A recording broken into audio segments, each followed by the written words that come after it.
30 years of trusted brilliance. Sarvana Elite Golden Diamonds, now in Coimbatore, the ultimate destination for exclusive designs.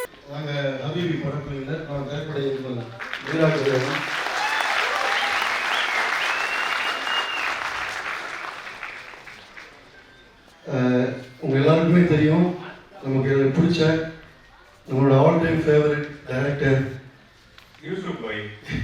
Yusuf பாயாக வந்து கஸ்தூரி ராஜா sir. Isha அபுதாயி கேரக்டரில் பண்ணாரு. அவர் கௌஷிக் செல்வம் cameraman. அனுசர சாச்சி கேரக்டரில் பண்ண சாலிகா அனுசரராஜன். கதிஜா பரவிங்கிற கேரக்டரில் பண்ண தனஸ்ரீ சுதாகரன். அவர் ப்ரொடியூசர் நேசம் என்டர்டைன்மெண்ட். அவங்க ரைட்டர் விஎஸ் முகமது அமீன். இஸ்மத் பானு. நம்ம படம் சம்பந்தப்பட்ட எல்லாருமே மேடைக்குவாங்க. மலர், ஜெயஸ்ரீ மேடம், ரேகா,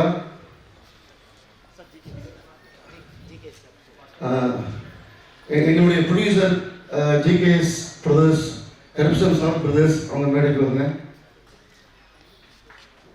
ராகுல் சார் இருக்கிறார். ராகுல் சார். ரோமியோ பிக்சர்ஸ் எடிட்டர் மதி, ஸ்கிரிப்ட் கன்சல்டன்ட் ஆனந்த் குமரேஷன், உதிரி விஜயகுமார், மயில் வாகனங்கிற கேரக்டரில் பண்ணவர். உள்ள வாங்க. உங்களை எல்லாரையும் சந்திச்சதில் ரொம்ப சந்தோஷம். ஒரு புதிய உலகத்தை, ஒரு புதிய வாழ்க்கையை, ஒரு புதிய சத்தத்தை, ஒரு புதிய லேண்ட்ஸ்கேப்பை, புதிய முகங்களை இதுவரைக்கும் தமிழ் சினிமாவில் அதிகமாக பார்க்க முடியாத, வேறொன்றாக சொல்லக்கூடிய ஒரு வாழ்வை, அந்த வாழ்வு அப்படி அல்ல, அது வேறொரு வாழ்க்கை என்று உங்களுக்கு சொல்வதற்காக நாங்கள் விரும்பினோம்.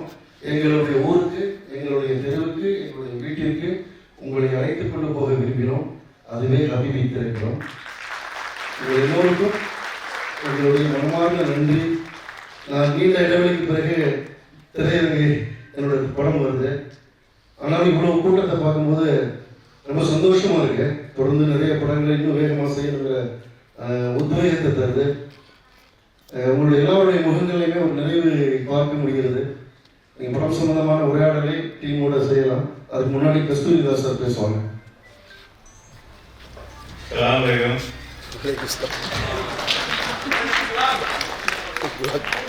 அப்படிதான் ஆயிடுச்சு. 48 இயர்ஸ், 48 வருஷம்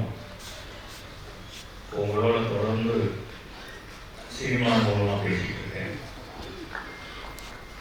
இந்த 48 வருஷத்தில் இந்த மாதிரி இது ஒரு முதல் மேடை. இந்த மாதிரி ரசிகர்கள்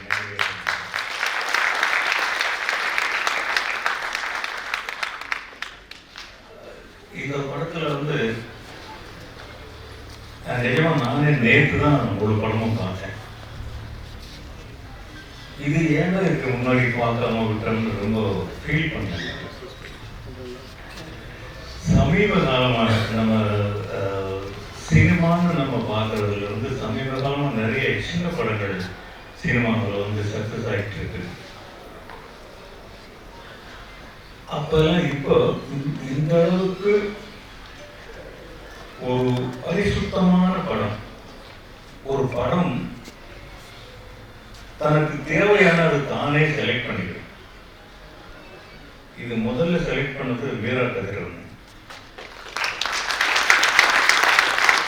அவங்க எப்படி என்ன செலக்ட் பண்ணாருன்னு எனக்கு இப்போ வரைக்கும் தெரியல.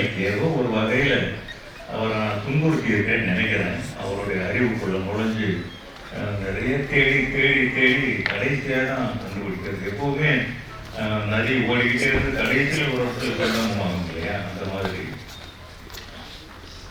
என்ன தேவையோ மீட்டர் எடுத்து அளந்து அளந்து எடுத்த மாதிரி. இதில் யார் நல்லா நடிச்சிருக்காங்க, யார் நல்லா பண்ணியிருக்காங்கன்னு யாரையுமே சொல்ல முடியாது. இன்க்ளூடிங் இந்த சின்ன பையன் வரைக்கும் கஸ்தூரி ராஜாவிலிருந்து எல்லாருமே ரொம்ப நல்லா பண்ணியிருக்காங்க. இந்த டைரக்டர் அவங்க நல்ல வேலை வாங்கியிருக்காங்க. இது எழுதி எடுத்த படம் கிடையாது, உணர்வு கொதிப்பு. ரத்த துடிப்பு. இது ஒரு எழுத்தாளர் அமீன் அவர் தான் மூல விதை இதுக்கு. இருந்தாலும் இதை எடுத்து அதுக்கு தண்ணி ஊற்றி முளைக்க வச்சு வளர்த்து இதையெல்லாம் செஞ்ச ஒரு தனி மனிதனுடைய போராட்டத்தினுடைய வெற்றி. உண்மையிலே அதுக்கு முன்ன வரைக்கும் அவர் ஒரு டைரக்டரா தான் பார்த்துட்டு இருந்தேன். நேற்று இருந்து அந்த படத்தை முழுசா பார்த்ததுல இருந்து எதை சொல்றதுன்னே தெரியல. பூராமே சொல்லக்கூடிய காட்சிகளா இருக்கு, பூராமே சொல்லக்கூடிய ஒரு விஷயங்களா இருக்கு. அந்த கலர் ஆகட்டும், ஒரு இஸ்லாமிய கலர் ஆகட்டும், கிட்டத்தட்ட ஆல்மோஸ்ட் நான் ஒரு இஸ்லாமியனாவே மாறிட்டேன். அந்த படத்துல ஒரு 40 நாள் இருந்திருக்கான் கூட. எனக்கு இப்போ வரைக்கும் அந்த கலாச்சாரம் புரியல. நான் ஒரு முஸ்லீமா எப்படி நடிக்கணும்னு நான் யோசனையே பண்ணதில்லை கொஞ்சம் கூட. அவர் சொல்லுவாரு, இப்படி பாருங்க, இப்படி பண்ணுங்க, அதையே நான் அப்படியே பண்ணிட்டேன். நான் இவ்வளவுக்கும் நல்லா கொஞ்சம் ஒரு ரஃப்பான ஆளு என்ன வேலை வாங்கி நீ எங்க போனாலும் நல்லா பண்ணிருக்கீங்க, சூப்பரா பண்ணிருக்கீங்க. காலை கூட ராகுல் சார் போன் பண்ணாரு, அவர் போன் பண்ணாரு, முதல் கால் இப்போ தான் நல்லா பண்ணிருக்கீங்க, சூப்பரா பண்ணிருக்கீங்க அப்படிங்க. இவ்வளவு நாள் வெயிட் பண்ணாருன்னு தெரியல. இது எல்லாமே வீராக்கதனுடைய சாதனை தான். எல்லாருமே கிளம்பும். ஒரு கிராமத்துல போய் ஒரு புள்ளி காட்டுக்குள்ள சாப்பாடு கொடுப்பாங்களா, கொடுக்க மாட்டாங்களா, தாமதமாகுமா, தாமதமாகாதா, ஷாட்டு வருமா வராதா, இப்படியெல்லாம் யோசிக்கவே இல்லை. நாங்கள் பாட்டில் இருப்போம். திடீர்னு ஷாட் வாங்க அப்படிவாங்க, ஓடுவோம். ஏதோ 2 ஷாட் எடுப்பாங்க. அப்புறம் நாள் பூரா வராது. பாரு, நான் அந்த ஊரில் போய் இந்த படத்தில் நடிக்கும் போது கிடைச்ச இடைவெளி டைமில் ஒரு நாவலே எழுதி முடிச்சிட்டேன். அவ்வளோ ஃப்ரீயா என்னை வச்சிருந்துட்டு இந்த படத்தை எடுத்தாரு. என்னன்னா, எனக்கு ஆரம்பத்தில் தெரியும் அவருடைய படைப்புகள் எப்படி இருக்கும் அப்படின்னு. இதுக்கு நம்ம முழுக்க முழுக்க கோஆபரேட் பண்ணணும். அவங்க எப்படி வேணாலும் எடுக்கட்டும், நம்ம கடமை நம்ம வந்துட்டோம், அதை நம்ம முழுசா செய்யணும் அப்படின்னு நான் செஞ்சு முடிச்சேன். நான் மட்டும் இல்லை, இதுல ஒர்க் பண்ண பெண்கள் எல்லாருமே, எல்லா நடிகர்களும் யாரு என்னன்னு தெரியாது. திடீர்னு எனக்கு வெளியூர்ல சாப்பாடு பிரச்சனை, வீட்டில் தவிர எங்கேயும் சாப்பிட மாட்டேன்.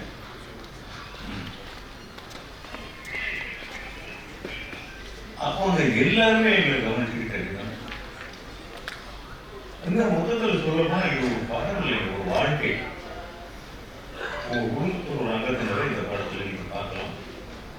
இன்னொரு தடவை பாருங்க, திருப்பி திருப்பி பாருங்க. அது துவா சொல்றதா? நன்றி. காலையிலேயே இந்த நாளை மிக அழகாக மாற்றிக் கொடுத்த அத்தனை பேருக்கும் இதயத்தின் அடியாளத்திலிருந்து எங்களுடைய டீம் சார்பாக நன்றியை உருவாக்குகிறோம்.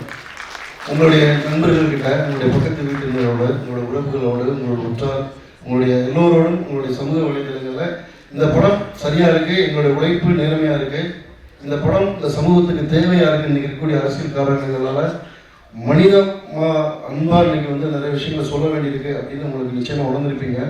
அப்படி நீங்கள் உணர்ந்திருக்கும் பட்சத்தில் இந்த படத்தை நீங்கள் எல்லோரோடும் பகிர்ந்து கொள்ள வேண்டும் என்று நாங்கள் விரும்புகிறோம். எல்லோருக்கும் நன்றி. Sarvana Elite Gold and Diamonds, the ultimate destination for exclusive designs.